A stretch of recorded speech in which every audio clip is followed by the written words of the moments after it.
आप बोलिएगा प्लीज। सभापति जी, मैं वित्त विधेयक 2026 सिर्फ आंकड़ों का मामला नहीं है, बल्कि ये सवाल है कि देश की अर्थव्यवस्था आखिर किसके लिए काम कर रही है, आम जनता के लिए, कुछ खास लोगों के लिए। महोदय, मैं इस विधेयक से सहमत नहीं, क्योंकि इसकी प्राथमिकता देश की असली जरूरतों से मेल नहीं खाती। और जगदम्बिका पाल जी अभी कह रहे थे गैस की किल्लत नहीं है। ये बात सच है कि नेताओं के यहाँ गैस की किल्लत नहीं है, लेकिन आम जनता के यहाँ गैस की किल्लत है। जब हम जाके देखें ग्रामीण क्षेत्रों में, तब हमें इस बात का एहसास होगा। सरकार कह रही है कि देश की अर्थव्यवस्था तेजी से बढ़ रही है, लेकिन अगर ऐसा है तो युवा बेरोजगार क्यों है, किसान कर्ज में क्यों है और मजदूर को काम क्यों नहीं मिल रहा। माननीय वित्त मंत्री जी बताएं कि 7% जीडीपी ग्रोथ का सीधा लाभ देश के किस वर्ग की आमदनी में कितने प्रतिशत बढ़ोतरी के रूप में दिखाई दे रहा है। टैक्स व्यवस्था से बोझ किस पर और राहत किसको। सरकार कहती है कि टैक्स सिस्टम आसान किया गया है, लेकिन सच्चाई यह है कि ज्यादा बोझ उसी पर पड़ता है जो अपनी कमाई रोजमर्रा के खर्चों में लगाता है। टैक्स का मकसद सिर्फ पैसा जुटाना नहीं, बल्कि लोगों को राहत भी देना भी होता है।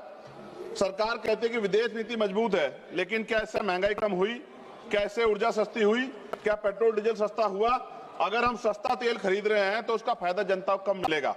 महोदय, रुपया केवल एक मुद्रा नहीं, ये देश की आर्थिक ताकत और आत्मविश्वास का प्रतीक है। आज स्थिति यह है कि लगातार डॉलर के मुकाबले रुपया कमजोर हो रहा है, जिसके कारण पेट्रोल डीजल गैस सब महंगा हो रहा है।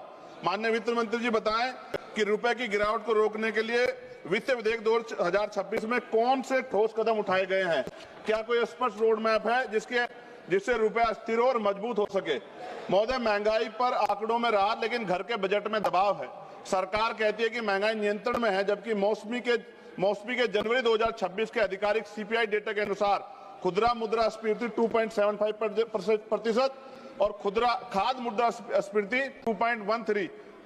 और कच्चे तेल की कीमतें अंतर्राष्ट्रीय बाजार में उतार चढ़ाव करती, लेकिन भारत में कीमतें हमेशा ऊंची रही, उसका लाभ जनता को नहीं मिला।